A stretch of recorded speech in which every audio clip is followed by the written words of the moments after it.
नमस्कार. आपलं स्वागत आहे. आयकॉन स्टील प्रस्तुत बिल्ड आयकॉन या उपक्रमाअंतर्गत आम्ही वेगवेगळ्या लोकांशी जे कन्स्ट्रक्शन या फील्डमध्ये गेली अनेक वर्षे काम करत आहेत त्यांच्याशी भेटतोय.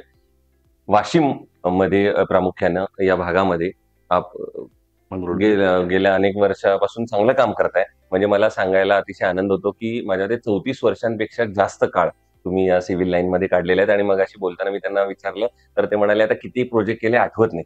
असे सय्यद वाजिद सर आज आपल्या सोबत आहेत.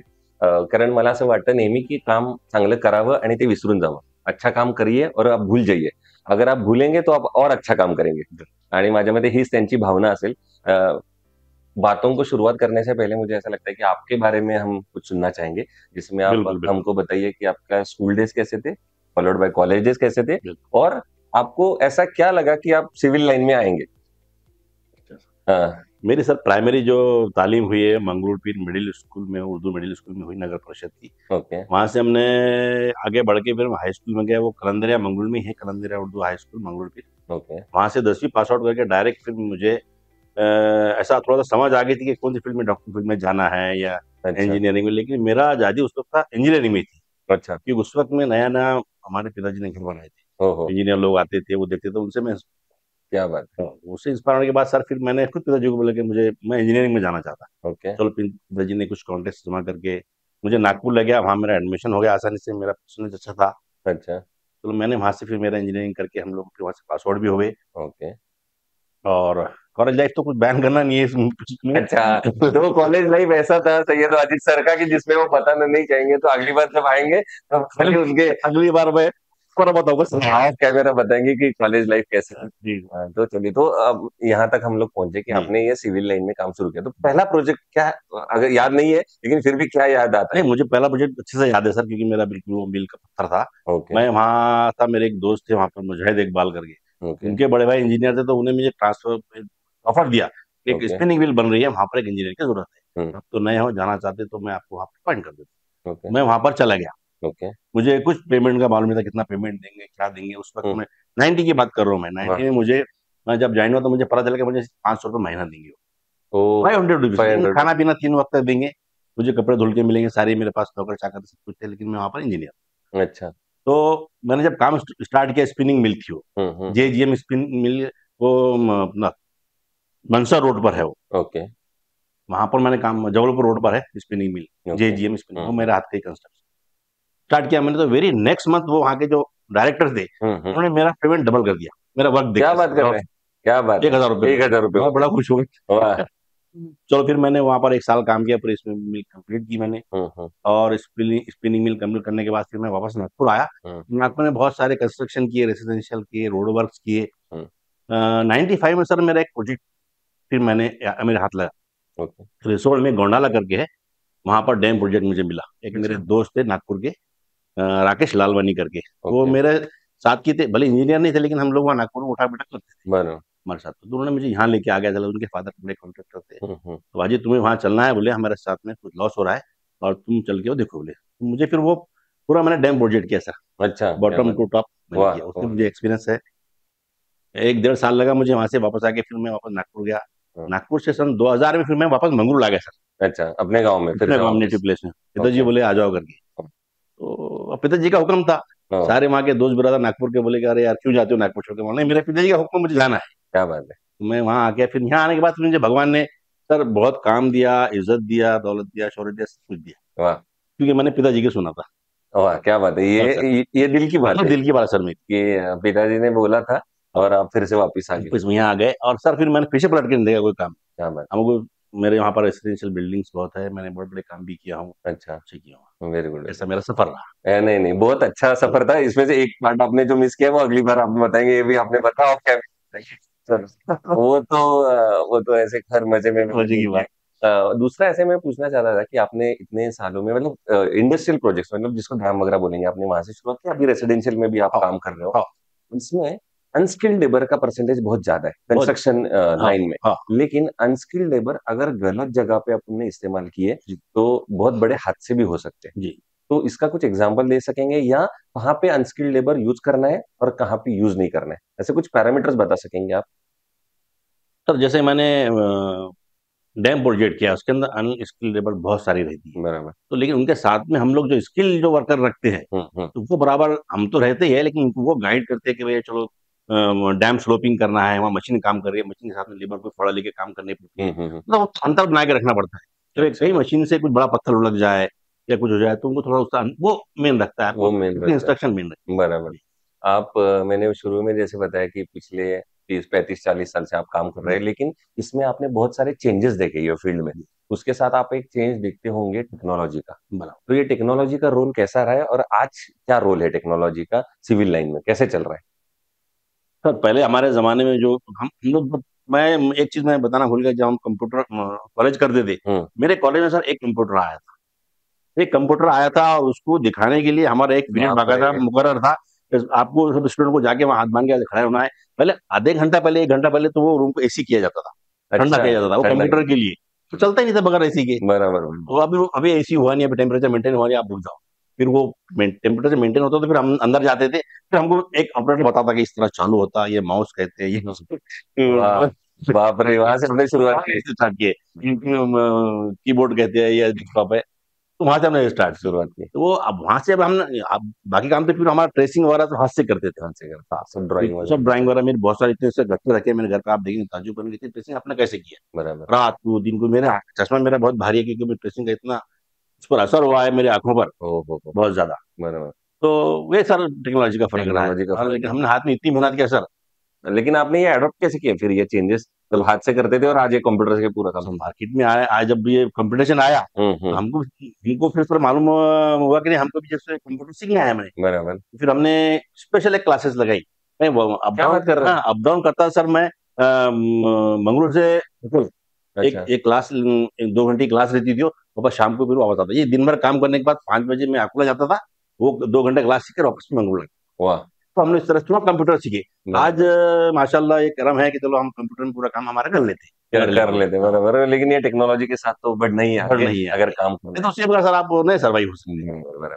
दूसरा, आपने रेसिडेंशियल में भी, मतलब पहले तो उसमें डैम में काम किया, बाद में अभी रेसिडेंशियल में पहले काम इंडस्ट्रियल किया मैंने, स्पिनिंग मिल, किया। डैम प्रोजेक्ट, और फिर रेसिडेंशियल तो बहुत सारे रेसिडेंशियल हो तो गए। कर रहे हैं, लेकिन रेसिडेंशियल बहुत सारे किए, इसलिए और एक सवाल आपको हाँ पूछ रहा बहुत हूँ सारे। कि रेसिडेंशियल में हमेशा एक लाइन हमेशा आ जाती है कि थोड़ा बजट कम है, करेक्ट करेक्ट ये। इसमें ही बिठाओ टाइप वाला। Correct correct. तो बजट कहाँ बचाना है और कहाँ नहीं बचाना है, ये दो पैरामीटर्स आप क्या बताएंगे? सच कहा, बचाना कहीं नहीं कहाँ बचा। बचाना है, मतलब यहाँ पे बचा सकते हैं पैसे, फ्रैंकली स्पीकिंग। अगर फिर भी आपका थोड़ा बिजनेस लॉस होएगा, लेकिन आज ये सीक्रेट आप सबको बता दीजिएगा कि यहाँ पे पैसे बचा सकते हैं, सच में यहाँ पे पैसे वेस्ट मत करिएगा, लेकिन यहाँ पे पैसे डालने ही है, यहाँ पे अच्छा, मत बचाइए पैसे। एक तो सर देखो, प्रॉपर बिल्डिंग में मेन क्या होता है, proper steel designing. Okay. Steel designing अगर सही तरीके से करते हैं, प्रॉपर स्टील वापरते हैं, उसके अंदर आपको नहीं तो भी 10% आप सेविंग कर सकते हैं। बराबर। अगरचे आप उसको डिजाइनिंग में। प्रॉपर डिजाइनिंग नहीं करते, कोई अनाड़ी मिस्त्री, कोई अनाड़ी ठेकेदार से काम करवा के ले लेते, वो किधर भी लोहा डाल देगा, कैसे भी स्पेसिंग दे बराबर। देगा, तो उसमें सर आपका बहुत नुकसान हो लॉस हो जाएगा। सकता है। बराबर मेन बराबर। चीज ये। ओके। और फिर प्रॉपर इंस्ट्रक्शन देके सीमेंट कितना होना, गिट्टी कितनी होना, प्लेन लेवल की हाइट कितनी चाहिए, उसमें दो दो ट्रॉली मुरम बचा लिया तो आपका 5,000 बच जाता बच जाता है, तो ऐसी छोटी छोटी है। छोटी चीज है। या कोई कंस्ट्रक्शन मटेरियल बता सकेंगे कि ये कंस्ट्रक्शन, मतलब ये ईंट लगाने से आप अच्छा फ्लाई ऐश ब्रिक टाइप में यूज किया, कुछ ऐसा कुछ कोई फॉर्मूला कंस्ट्रक्शन में, कि रेसिडेंशियल में पर्टिकुलरली? है ऐसे पर्टिकुलर रेसिडेंशियल में है कि जैसे कि आप ये जो लाल जो ब्रिक्स आती है अपनी, जो ऑर्डिनरी ब्रिक्स रहती है, ये थोड़ी सी महंगी रहती है। हाँ। उसके अंदर सीमेंट रेती और ब्रिक्स का भी अच्छा कंटेंट रहता है, तो वो थोड़ा सा महंगा पड़ जाता है। लेकिन फ्लाई ब्रिक्स जो है, ये रेसिडेंशियल के लिए बहुत अच्छी है। इसके अंदर आपको इकोनॉमिकली आपको बहुत ज्यादा है, इसके अंदर सीमेंट का तो इस्तेमाल है ही नहीं। वो जो बैग देते हैं उसमें बहुत सारा वर्क कवर हो जाता बराबर बराबर। तो ऐसे चीजें अपन कर है, चीजें सकते कर हैं। सकते हैं। और दूसरा, आपने इतने सालों में जैसे एक ट्रांजिशन देखा टेक्नोलॉजी का, एक ट्रांजिशन देखा ये पूरी टेक्नोलॉजी के साथ साथ ये बदलते वक्त का, जी। लेकिन मैं सब पूछना चाहता हूँ कि ये सब नॉलेज इंजीनियर का बेसिकली एक गांव के डेवलपमेंट में कैसे यूज हो सकता है, या कैसे यूज करना चाहिए, या आपने कभी लोकल बॉडीज के साथ गवर्नमेंट में कुछ काम किया है? नॉलेज है इंजीनियरिंग का, लोकल बॉडी गवर्नमेंट में भी काम किया हूँ मैंने। हम्म। लेकिन जहां पर जितना ग्रामीण में हमको वो मिलता है कि भैया इंजीनियर आ गया है वो अच्छा काम करके लेगा, उतना गवर्नमेंट में हमको नहीं नहीं मिला, अच्छा। लेकिन एक इंजीनियर आपको क्या लगता है कैसे काम कर सकता है? जैसे एक आध एग्जांपल दे सकेंगे, यार गांव में XYZ प्रोजेक्ट है, अगर इसमें अगर लोकल ठेकेदार से अगर इंजीनियर को किया मिला। तो और कुछ कर सकते हैं? ऐसे ड्रेनेज का काम है, हाँ। गटर का कोई काम है, करेक्ट, करेक्ट, ऐसा ऐसा करेक्ट। कोई, या जो वाटर सर्विस वाला काम है, वैसे बिल्कुल, कुछ? बिल्कुल, मेरे लाइफ में एक ऐसा प्रोजेक्ट आया था। हाँ। एक गाँव में ग्रामीण योजना आई थी कि जो अंडरग्राउंड वाटर डालना है, हाँ, हाँ, हाँ। भूमिगत गटार जिसको भूमि बोलते थे, गटार, उसके बराबर। अंदर एक ठेकेदार ने करके रखा था, एक गाँव में प्रॉब्लम आई थी। ओके, तो वो ठेकेदार प्राइवेटली ठेकेदार से करा लिया उन्होंने। बराबर, इंजीनियर तो गवर्नमेंट के आगे कुछ ज़्यादा सुपरवाइज नहीं करते थे, बस बराबर, क्या है वो कर रहा है वो। बराबर। लेकिन जब वो उसका लेवल्स की प्रॉब्लम जब सलाई, तो लेवल्स में इतना पानी अटकता था, हर किसी घर में उन्होंने चेंबर बनाए थे। तो उल्टा इस घर का पानी वो चेंबर में घुस रहा, उस घर का पानी वो चेंबर में घुस रहा। वहां पर एक जिक्र निकला था, एक आदमी ने बोला था कि अगर से ये इंजीनियर को लेकर लेवल ला के आप निकालते तो ये प्रॉब्लम नहीं आता। प्रॉब्लम नहीं आता, ये बराबर। इंजीनियर का यहाँ फैसला, पे इंजीनियर का, लोगों को इंजीनियर की इंपॉर्टेंस हम मालूम पड़ी। क्या बात है, क्या बात है। ये आपने बताया इंजीनियरिंग की नॉलेज का जी, फर्क। जी, तो मैं अगला सवाल यही है कि आप ये इंजीनियरिंग या फील्ड का, या जी, सिविल इंजीनियरिंग फील्ड का जी। फ्यूचर क्या देखते हैं? क्या लगता है कि कितना स्कोप है ये इस फील्ड में? इसमें तो लामहदूद है सर, क्योंकि आप कोई भी प्रोजेक्ट ले लो, केमिकल इंजीनियरिंग, मैकेनिकल इंजीनियरिंग और ऑटोमोबाइल, कंप्यूटर इंजीनियरिंग, सबसे पहले आपको बिल्डिंग बनाना जरूरी है। बराबर। इंफ्रास्ट्रक्चर के बिना कुछ नहीं कुछ नहीं इंफ्रास्ट्रक्चर की। जब तक कि आप सिविल इंजीनियर नहीं आएगा, उसका डेवलपमेंट प्लानिंग नहीं करेगा, दूसरे इंजीनियर क्यों है? है, बराबर। तो ये इसका सबका इम्पोर्टेंट, बेस है। ये बेस है, बेस सिविल इंजीनियरिंग बेस है। बराबर। वैसे सिविल इंजीनियरिंग सबका बेस है, जी, वैसे कोई भी स्ट्रक्चर का सलाई ये बेस है। चलिए बेस है हाँ, मेन। तो अगर वो सिलेक्ट करना है किसी कंस्ट्रक्शन के लिए, तो आप क्या पैरामीटर्स देखते हैं, कौन सी सलाई यूज कर सकते हैं? देखिए सिलाई के अंदर सर बहुत सारी कंपनियां हैं, सबको किसी का बुरा बोलना, अच्छा बोलना अच्छी बात नहीं, नहीं, लेकिन एक मैं जनरल मेरे को जनरल में क्वालिटी। क्वालिटी ये बोलूंगा कि वो उसकी डक्टिलिटी अच्छी होनी चाहिए। डक्टिलिटी के मीन्स जैसे उसके अंदर बहुत ज्यादा नरम भी होना चाहिए, बहुत ज्यादा कड़क, एक बार फोल्ड करे टूट जाए, ये सारी चीजें हम जनरली प्रैक्टिस में देखते हैं। देखते हैं, हाँ। ओके। तो कुछ लोग ऐसे आते हैं कि एक बार दो बार कुछ करें तो टूट जाता है, तो मतलब वो उसमें बहुत ज्यादा कार्बन है या कुछ भी है, स्क्रैप हो जाता है। बराबर है। लेकिन बहुत सारे लोग हैं ऐसे कि हम एक दो बार फोल्ड करें तो बराबर अपना प्रॉपर फोल्ड करेंगे, तो सारी चीजें। डक्टिलिटी है मेन फैक्टर हाँ, जो सिलाई में आप हमेशा देखते काम करते जी, हैं। जी। और फिर अगला सवाल ये है कि आइकॉन स्टील के साथ आपने काम किया है क्या इससे पहले, या आपका एक्सपीरियंस कैसा रहा अपार्ट फ्रॉम देयर प्रोडक्ट, उनकी सर्विस, उनकी क्वालिटी, उनके लोग, या राठी सर के साथ कभी मुलाकात का मौका? शायद मुझे याद नहीं रहा आर्टिस्ट का मौका आया, लेकिन मैंने आइकॉन के साथ बहुत साल से काम कर रहा हूँ, जब तो नजीब भाई से उन्होंने काम किया था, हम उनसे ज्यादा कनेक्टेड है। बराबर। बड़े बड़े प्रोजेक्ट मैंने आइकॉन से किया सर, लेकिन मुझे बड़ा इतना शांति मिली, क्योंकि वो वक्त पर एक तो हमको लॉ पहुंचा देते। अच्छा। हमको ऐसा कुछ एक फोन कर दिए कि वो हमारा मटेरियल वहाँ तैयार हो जाता, वाह। ऐसा इसका मैंने देखा हूँ। पर कभी हमको ऐसा प्रोडक्ट का वो कमी नहीं महसूस कर रहे, आज ये 10 का लो नहीं हम कल देंगे, हाँ, अरे 8 का लो अवेलेबल नहीं हम मंगा के फैक्ट्री देंगे, ऐसा नहीं, उनके पास अवेलेबल क्या बात है। सो टाइमली डिलीवरी एक फैक्टर है, टाइम और जो आपकी रिक्वायरमेंट है वैसी हाँ, रिक्वायरमेंट हमेशा आपको मिली, फुलफिल कर देते हो। क्योंकि एडजस्टमेंट नहीं करना पड़ा नहीं नहीं, आपके ऐसा कहना कि चलो आज ये लगा दी, दूसरा वाला लगा, साथ। हमारा लेबर नहीं बैठे कभी ऐसा। नहीं, नहीं, नहीं। नहीं, क्योंकि उसमें आपका भी नुकसान उसके साथ-साथ है, मेजर। और एक सवाल पूछना चाहूँगा, चूँकि आप इतने सालों से काम कर रहे हैं, जी। कभी एक ऐसा पड़ाव आया, या ऐसा कभी ये आया कि जहाँ पे लगा रही है बहुत बड़ा प्रॉब्लम मेरी ज़िंदगी में, सिविल इंजीनियरिंग में काम करते-करते आया, और उसको आपने पार किया? जी, जी, जी, बहुत सवाल किया सर आपने। मेरा पहला प्रोजेक्ट जो स्पिनिंग मिल का है, हाँ, तो मुझे अपॉइंट होने को सिर्फ 3 दिन हो रहे थे, हुँ, और मैं ड्राइंग भी समझ नहीं पाता था। कॉलेज से निकला हुआ लड़का, मेरी उम्र हार्डली उसकी 18, 17, 20 साल की, बहुत-बहुत। तो ये इतना छोटा लड़का और उसको बराबर इंजीनियरिंग से पास किया हुआ है, बाकी हाँ, कुछ नहीं किया, कोई एक्सपीरियंस नहीं है। मेरे पास ड्राइंग दी थी कि स्पिनिंग बन रहा था, तो वो एक स्लैब लेवल तक एक प्रोजेक्ट तैयार हो गया उसका, जब मुझे अपॉइंटमेंट हुआ वहाँ। स्लैब लेवल तक चला गया था, उसके ऊपर ट्रस फिट करनी थी। अच्छा, अच्छा, ट्रस्ट फिट करने के लिए उन्होंने क्या किया था कि आगे उसका और एक वो था, डाला छोड़ा हुआ था, ओके। प्रोजेक्शन, और हुँ, हुँ, बीम के पोर्शन निकाले थे कॉलम में से, तो उसको ऐसा एक बस के हिसाब से हुँ, हुँ, कास्टिंग करना था स्लोप में। ओके, ओके, वो मैंने देखा नहीं, 3 दिन तो मुझे हुए थे, वो अच्छा, लेबर ने, और वो लेबर ने पूरा उसको कास्टिंग कर दिया। बराबर। कास्टिंग जब कर दिया उन्होंने पूरा, तो वो स्लोप में नहीं था। अच्छा, वो बात ओह! मेरे ध्यान में आई सर, तो हाँ, मैं वहां जाकर देखा सुबह के इन्होंने लेबर ने शाम में कास्टिंग कर दिया, प्रोपोर्शन सब सही था उसका, लेकिन बाप मुझे रे! ख्याल आ गया कि ये इन्होंने गलत कास्टिंग किया। हुँ, फिर हुँ, मैंने मेरे आर्किटेक्ट को फोन लगाया, मैंने सर ऐसा ऐसा हो गया और मेरे ख्याल में बात आई है, हुँ, तो बोला वाजिद तेरे को 3 दिन ही हो रहे, कोई बात नहीं मैं वहां आता हूँ, और उन्होंने इतना मुझे यानी डांटा भी उन्होंने, मैं नया नया था, अरे तुमको ड्राइंग दिखनी चाहिए थी, ये करनी चाहिए थी, अच्छा, लेकिन मैं बोला, तेरे इम्कान ये है, बोले कि तू उसको सही करके बता, बोले कैसा करना क्या है। बात है। तो बोल के मेरे को चले गए वो, 3 ब्रैकेट कास्ट हुए थे वो। मैंने क्या करा, अपने लेबर को बुलाया, वहां से मंसर है 3 किलोमीटर का, मेरे अच्छा, प्रोजेक्ट से हुँ, 3 लोगों को भेजा, उस दिन का बाजार था। मैंने बोला तुम 3 लोग जाओ, 3 हथौड़े लाओ, 3 छनिया लाओ, अच्छे पजा के लाओ उसको, हाँ, सर्दी के दिन से। मैं रात भर उनके साथ में खड़ा रहा, और मैंने उनको बोला कि 3 दिन हो गए थे कास्टिंग को, हाँ, बड़ा हाँ, M20 M25 कास्टिंग, हाँ, हाँ, बराबर। तो इतना हार्ड हो गया था वो। रात भर बाप वो रे। बंदों ने कंबल ओढ़ के उसको तोड़े ताड़े और इतना फाइन उन्होंने कर दिया। मैं रात भर उनके साथ में रहा और दूसरे दिन फिर मेरा आर्किटेक्ट था। उन्होंने अच्छा। बोले अरे अरे अजित तूने तो बहुत सही कर दिया और मेरी टीम भी ठुका है, क्या तो बात इंजीनियर है। बन गया बोले। वाह वाह वाह वाह। तो आप ऐसे इंजीनियर बने कि जो बांध के नहीं तोड़ के बने, ऐसा वाला है। ये तो हमेशा इंजीनियर बनते कुछ बांध नहीं के बनते आप। मैंने मैंने गलत तो सही करके मारा था। हालत के सही। तो इसी बात पे एक लास्ट सवाल ऐसा पूछना चाहूंगा, जी जो यंग ब्रिगेड अभी आ रही है इस जी फील्ड जी में, जी। जो नए लड़के आ रहे हैं, कुछ हाँ मिशन लेके आ रहे हैं, कुछ जी टेक्नोलॉजी लेके आ रहे हैं, कुछ सीख के आ रहे हैं, हाँ। तो उनको क्या बताएंगे?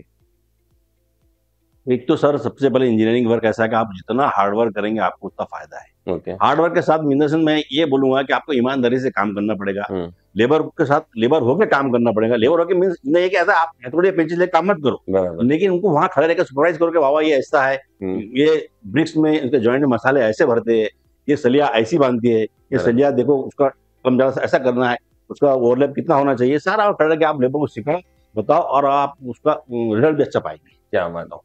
तो ये थे सैयद वाजिद सर, जिन्होंने बहुत खूबसूरती से अपना पूरी जर्नी बताई, उसके साथ साथ जो टेक्नोलॉजी इस फील्ड में आ रही है जी वो बताई, जी और क्या करना चाहिए और क्या नहीं करना जी चाहिए ये भी बताया। जी आपके दाढ़ी के सफेद बाल है इसलिए मैंने आपको पूछा कि यंग जनरेशन, लेकिन खुद जिस एनर्जी से काम कर रहे हैं, तो मैं ऐसा करना चाहूंगा, आप भी उस यंग जनरेशन का एक पार्ट है, जो सिर्फ 40 साल हुए जो फील्ड में ये काम कर रहे हैं, और आगे के कई सालों तक आपको काम करना है, और आपसे अच्छे अच्छे प्रोजेक्ट की हम लोग भी उम्मीद करते हैं। जिस तरह से आइकॉन स्टील के साथ आपका ये रिश्ता बना हुआ है, जो मजबूती आइकॉन स्टील देता है, वैसे ही आपका मजबूती आपके काम में भी रहे, इस पूरे काम के साथ भी रहे। तो इसके लिए हमारी ढेर सारी आपकी शुभकामनाएं। Very much, thank you very much.